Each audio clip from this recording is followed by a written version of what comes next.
Hey guys, good morning. Hope you're well. I thought I'd do a couple videos regarding AI and my view on it and where I see it going. I know you guys are obviously seeing it a lot in the news, and it's starting to get rolled out, and a lot of the things that you're seeing or that you're using, I know I'm starting to see with customer service, and so for sure AI will play a bigger role in our life going forward. And if you think about what it took humanity to get to this point of AI, the people have been thinking the sci-fi movies and books, people have been thinking about AI and whatever that means to different people, but this artificial intelligence, and what that required for that to happen is supercomputing, right? And when you think about what did it take to get supercomputing, well, it took basically all the technology that we've had up to this point. So back to when the caveman discovered fire, right? And I know to all of us that seems like a long time ago, but to Mother Earth and the time of the universe is not even this morning. And when you think about fire, when the caveman discovered fire, that gave men greater power, right, to start to build things, melt things, right, and then eventually led to industrial revolution, right, which then created machines that then allowed us to remove a lot of the manual things that we were doing and have machines help us build other things, right? But all along, computers were just one part of it, and took a while for them to get started, just with software and computing power. And then when you think about the internet revolution, right? So you have the industrial revolution, right, which took society to that level, and then you have the internet revolution, right, which connected computers, connected all of us, and now you have AI. And I think AI is really a culmination of all these things coming together. And can it be dangerous in so many ways? Potentially, right? But let's think about, let me finish the circle about how AI came about and how it needed all these different revolutions to happen, and the internet connecting everything, and then chips, right? And then computer chips and data centers giving it the computing power, right? And that's the point I'm trying to make here, is the computing power is what was the missing piece for AI to really take shape, because we've never had computing power large enough and fast enough to be able to get AI to work of what it's doing now. And it's taken all these new chips and data centers and computing power to allow what is happening today. So I think like anything that humans have created in the past, there's a good part and there's a bad part. What scares me a bit about AI is just how fast it's progressing, how fast it's evolving, and now it's as smart and smarter than humans, and will continue to do so. And so we'll have to, as a society, try to keep figuring out how do we integrate it into our everyday life, before it could potentially take over. I mean, when you look at the computer bugs that we've had and hackers and what they've been able to do without that type of supercomputing power, AI, what does that look like when they unleash full AI, when they have full control of it? And when you see how hard it already is for governments to control and help change just basic needs of humans, how are they going to handle AI? Government is always playing catch up. Government are not innovators, and how are they going to begin to understand it, begin to try to regulate, to try to control it? I have a hard time seeing or understanding how that's gonna play out, and that's the one piece that I'm worried about. Because again, most humans in the world, want the same things and are decent people. It's the few that try to take control of government's, weaponry. This could be turned into a weapon, and it's those people that I worry about. The few that just want, never have enough power, never enough money, and are going to see this as a tool for them to control more people, more lives, create more destruction. And that's the piece I'm worried about. And I think there'll be also a divide in society. I think there'll be people who will want to live with it, and people who won't want to live with it. Just like Neuralink, that's a company that I've been watching closely, and seeing their first human trials, and it's really fascinating what that potentially could do. Obviously, early on, cure a lot of different diseases, having people be able to see again, walk again. That part of it's exciting. And then the other part is Neuralink that's probably the missing link to us being able to explore the stars and the universe. I know it's something that probably Elon Musk thinks about a lot, and public doesn't want to talk about to worry people and freak them out. But when you think about it, the Neuralink really is kind of that missing link to going and explore the stars, as he talks about, because the limiting factor to us living, on different planets with different environments is really the human body. This body that needs to eat and drink and go to the bathroom and also ages and can slow down.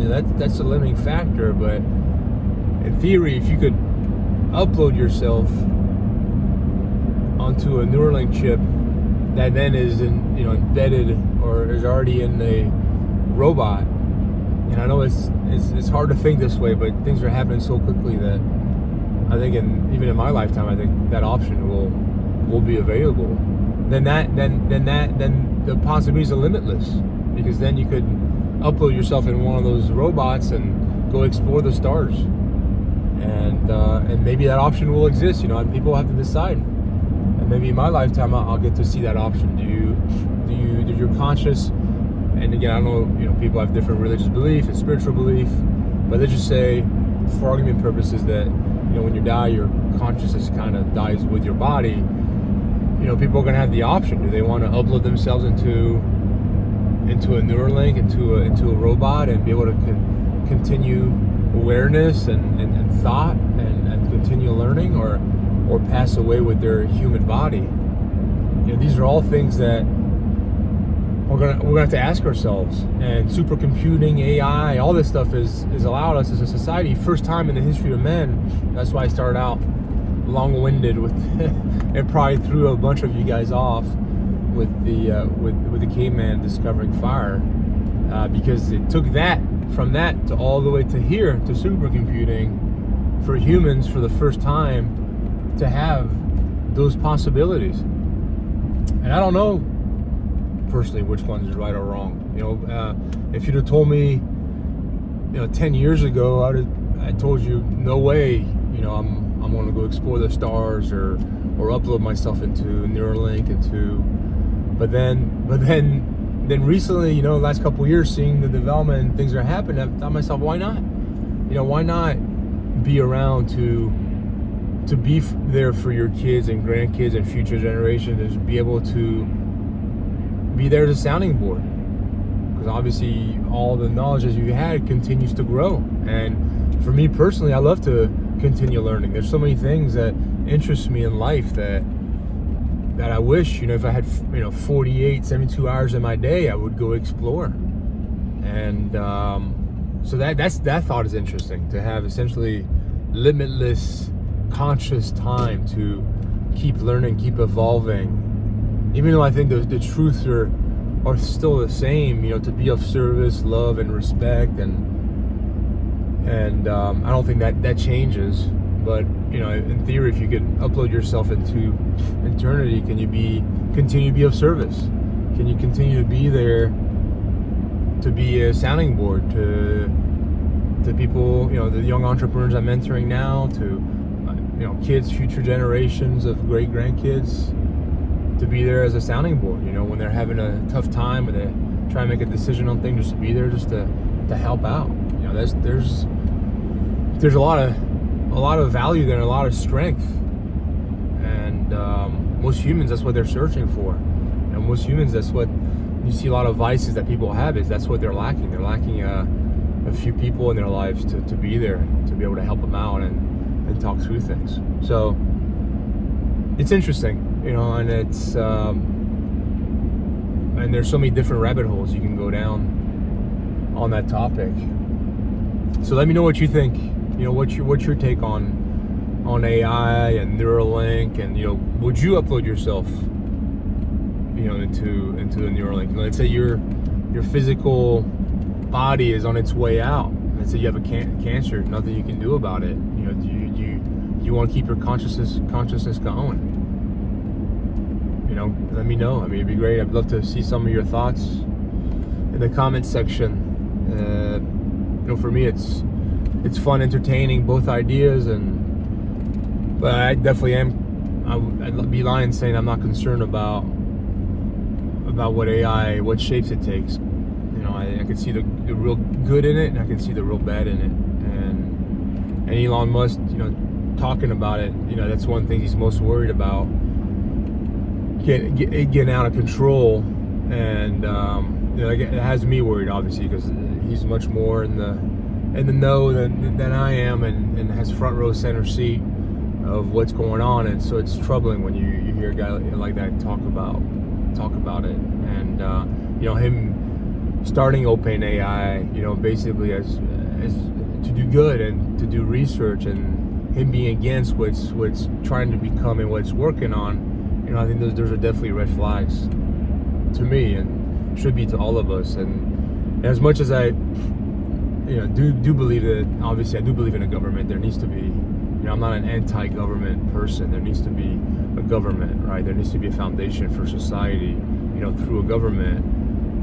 I'm worried about them not being able to properly address it. They already have a hard time to address simple issues in our society. So how are they going to be able to handle this? But at the end of the day, I'm glass half full. I'm pro-human. I believe in humans, the majority of humans doing the right thing, wanting to do the right thing. So I choose not to focus on the, although we need to be aware of it and talk about it, the negative side and what could happen. I have faith that good humans will prevail, and we'll figure it out. Always, because especially when you become a father and you see and you raise your own kids and you see how they're born good. They're born with empathy. They're born to want to help. It's our environments that I think creates a lot of these monsters, and there's a lot of them that can be in government because of all the trauma they had. That's a different conversation, different video, obviously. But a lot of the trauma that these folks that had growing up, they want power to try to fill that void and get into positions of power, and then can do some terrible things. So, but seeing kids grow up, definitely also gives you a lot of positive vibes and a lot of hope for the future. That humans are good and want to do good overall. So, thanks for tuning in, and I look forward to your comments and feedback, and be sure to like and subscribe. Helps spread the message, helps get the conversation out there, and gets us talking about these important topics that are happening real fast every day as we live in this world. All right, guys, have a great day. We'll see you.